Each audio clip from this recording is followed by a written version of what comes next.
I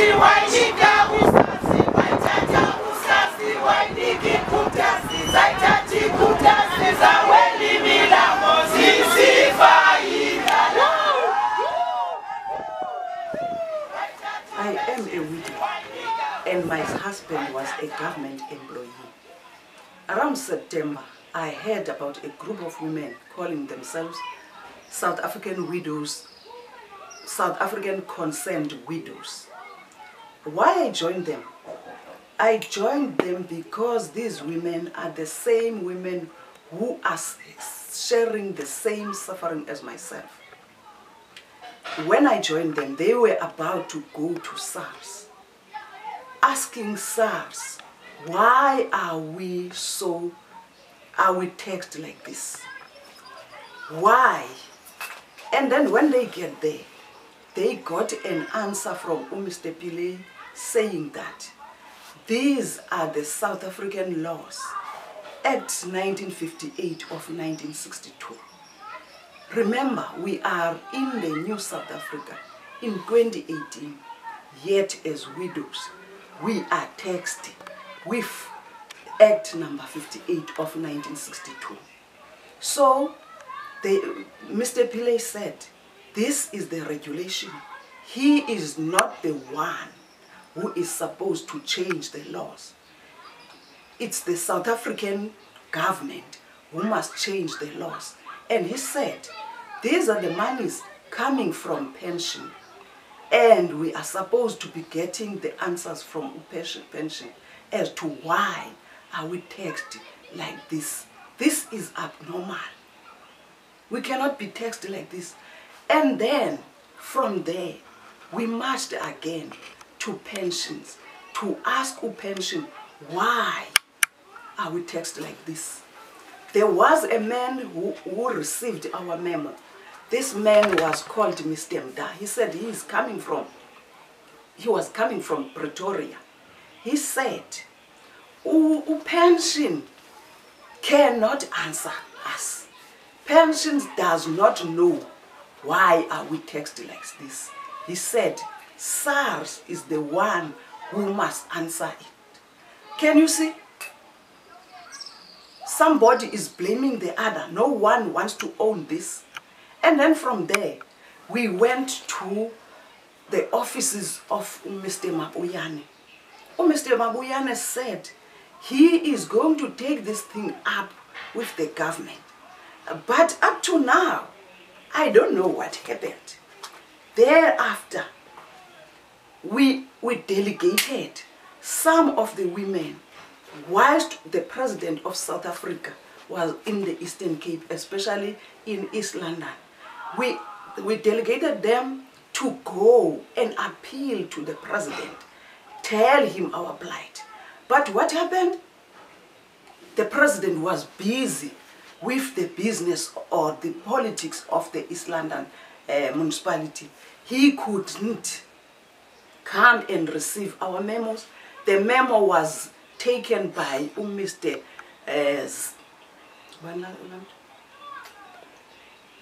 Mr. Zizi Kodwa, and he said he will take the memo to the president. And then we decided again to march to the offices of the premier. Each time we march, we make an arrangement that we'll be there and we will be having this memo with our grievances. But this time, the premier was not there. And I couldn't understand why, because there was a planned arrangement that we are coming, but nobody was there. Also at the legislature, we were there, nobody was there, somebody else has to receive the memo. And then, as a widow in South Africa in 2018, I was left by my husband with 4 kids. 2 were supposed to, one was already at the university and the one was doing matric. I had 2 minor kids. One at the moment is 13 years and the other one is 10 years. Can you believe when we were at the pensions office, Mr. Mda told us that the regulation or the act talking about the minors grant or the orphans has been changed to qualify every child who has lost a parent, even if it's only one. But he said, the regulation says, only those kids whose parents died before or after the 2018 April will qualify. Those whose parents died before 2018 cannot qualify. My question is, my kids are still minors in 2018 and my kids don't have a father in 2018. Is it fair if somebody is saying they cannot qualify?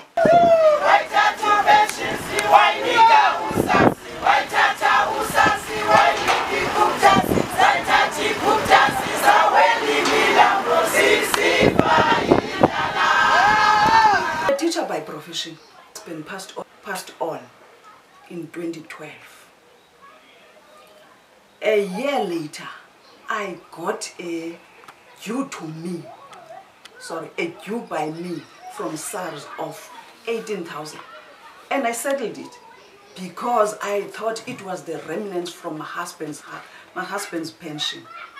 Okay, then the following year I got 34,000, and I was shocked, and I tried to make an arrangement with SARS, but the following year it increased to 50 something, and I was told that the arrangement I made couldn't even pay for the interest.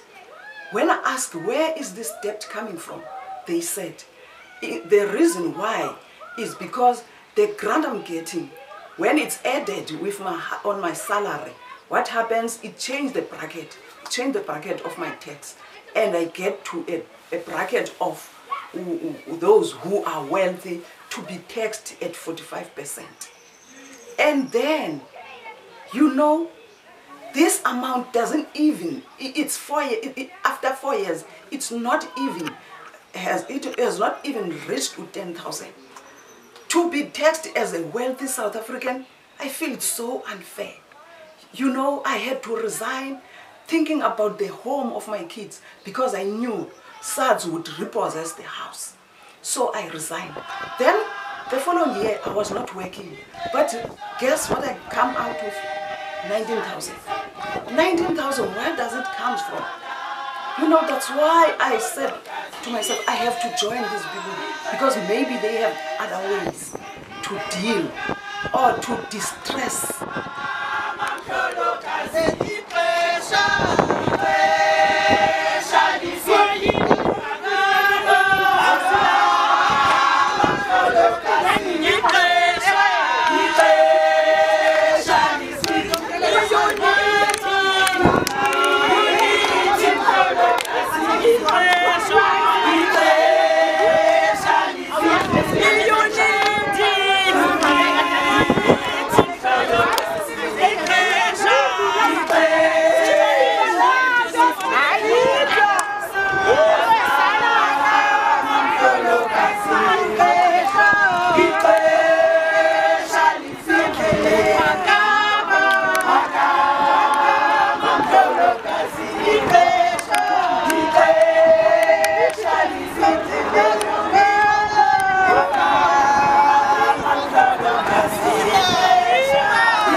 Side sabafumana bethu. Oh, sis.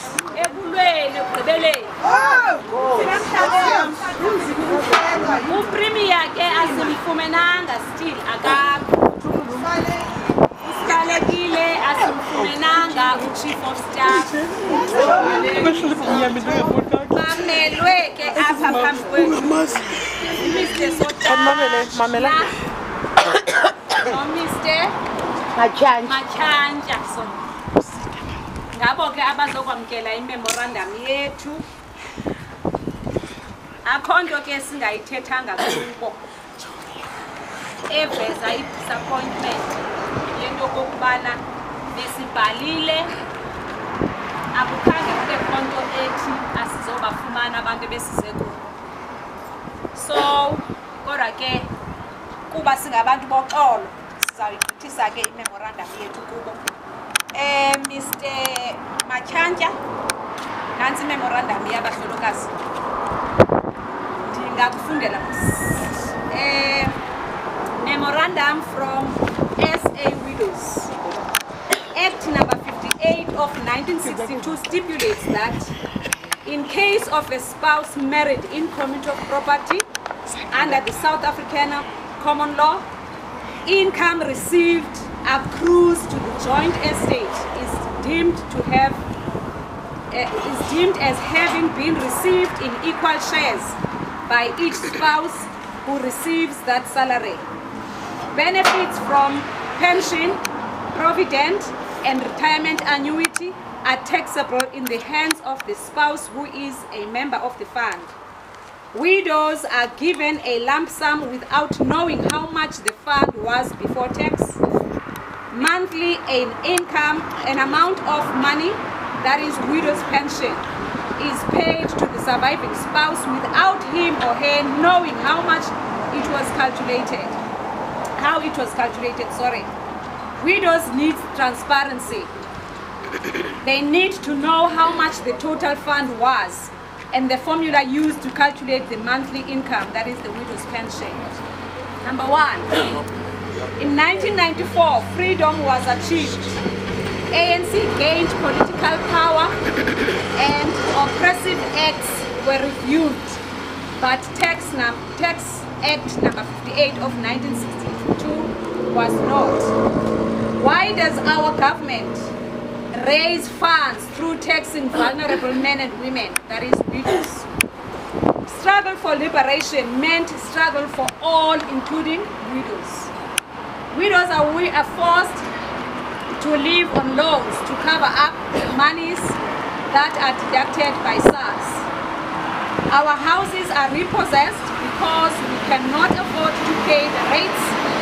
As a result, some widows have lost their lives due to stress and depression. Many of us were forced to resign from their jobs to pay their debts, which start accumulating after finishing all the installments. Our children see us as failures because we are not able to maintain the same standard of living after our beloved partners have passed on. Is it not the mission of our government to uplift the standard of all citizens, including widows, all citizens of our country? Number 7, Tax Act number 58 of 1962 must be amended to provide a relief to widows and their dependents. All debts accumulated by tax return must be put on hold until tax number 58 of 1962 is revised. All garnishes and debts for all widows must be suspended with immediate effect. Widows were part of the liberation struggle and responsible for the freedom that our country enjoys. Please treat us with respect, dignity, and priority. As widows, we are not protected. Instead, we are being exploited by our own government. South African government, please protect us. Enough is enough. And we expect your response within 14 working days.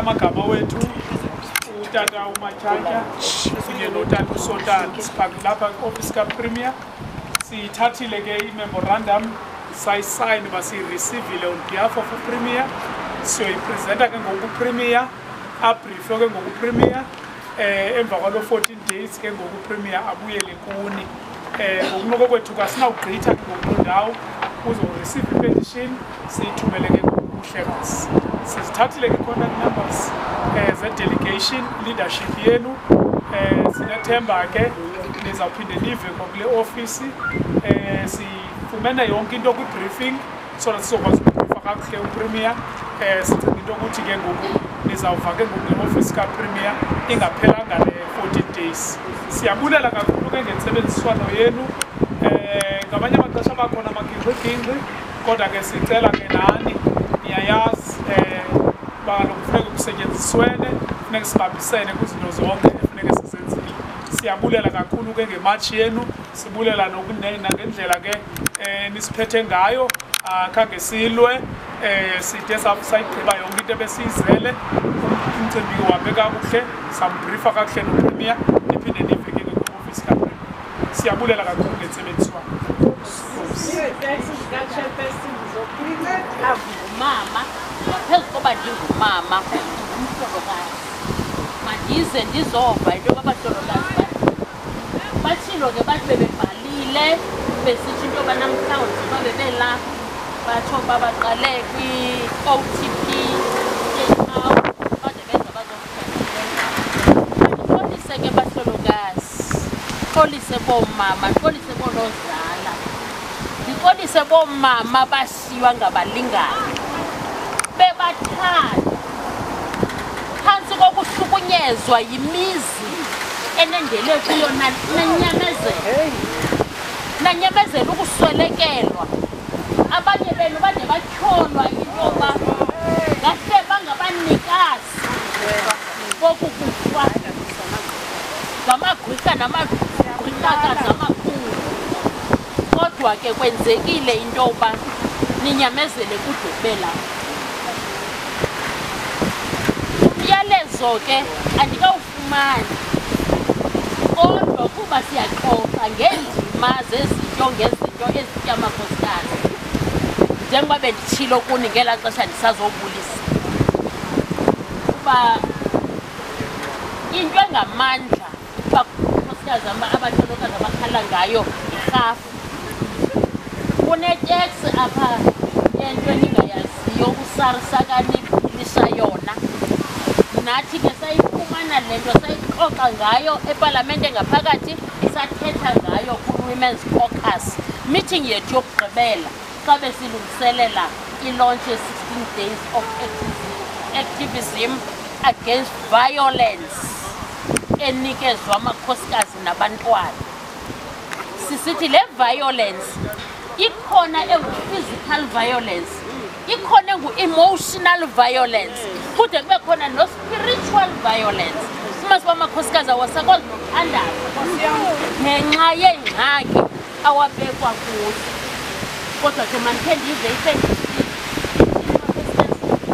nathi siza no-economic violence. Okay. Economic violence. Singabahlolokazi ke nje basenisitsho baseMzantsi Afrika sizibiza uSACW. uSACW ukuthi South African Concerned Groups.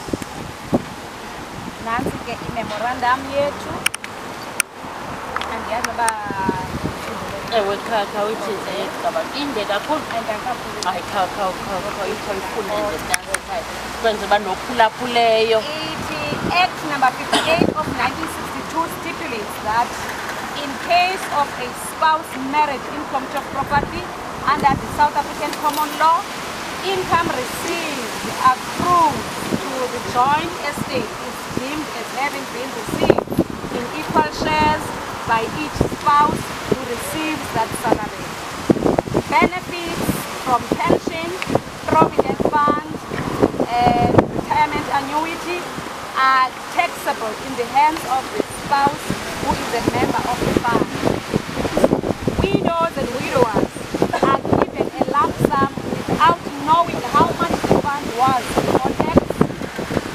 Monthly, an amount of money that is widow's pension is paid to the surviving spouse without him or her knowing how it was calculated. Widows need transparency.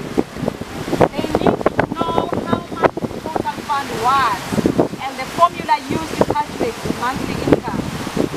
Number one, in 1994, freedom was achieved. ANC gained political power and oppressive acts were reviewed, but text number 58 of 1962 was not. Why does the government raise funds through taxing vulnerable men and women, that is widows? Struggle for liberation meant liberation for all, including widows. Widows are forced to live on loans to cover up the money that are deducted by SACW. Our houses are repossessed because we cannot afford to pay rates. As a result, some widows have lost their lives due to stress and depression. Many of us were forced to resign from their jobs to pay their debts, which start accumulating after finishing all the installments.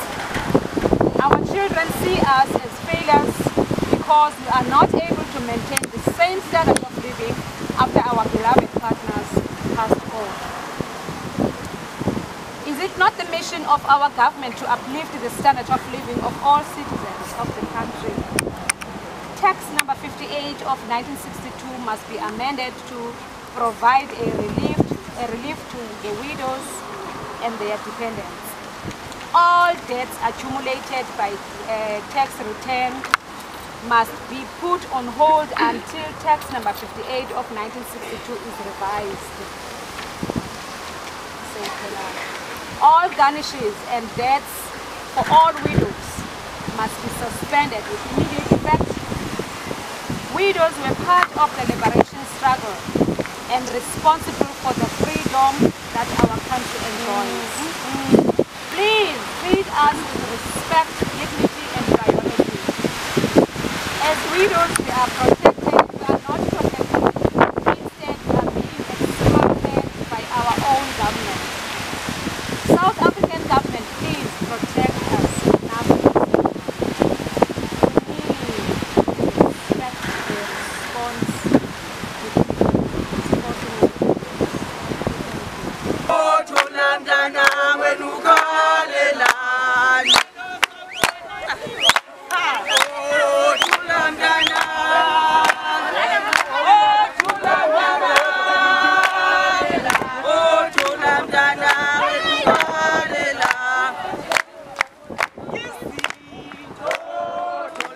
You know, having to deal with SARS is a burden, and at times you get to depression. Some women are dying. This is so unfair. And as widows of South Africa, we are in this, and we are thinking that one day we'll be able to go to the Constitutional Court to challenge this law, to challenge these unfair laws, because we have kids and we are so embarrassed. And you know, going there and having to shout, yes, somebody may say, what about your dignity? I don't have a dignity anymore. If I'm not working, where is my dignity? And you know what stresses me more is that now that I want to return to work, in the Eastern Cape you are told you can never be employed if you resign. So I'm in and out of temporary jobs. I cannot get a permanent job. It's so difficult and it's so strenuous when you think, what will happen to me when I die? What will happen to my kids when I die? Will SARS come and repossess their home? So South Africa, please please help us. Even if we see EUDM and EFF, I don't mind, because I know these are the people who will one day help us to change these cruel laws of this country. You know, the painful thing is that in South Africa we've been told statistically that misuse of and misappropriation of funds by departments is increasing. Yet, on the other hand, we are these widows who are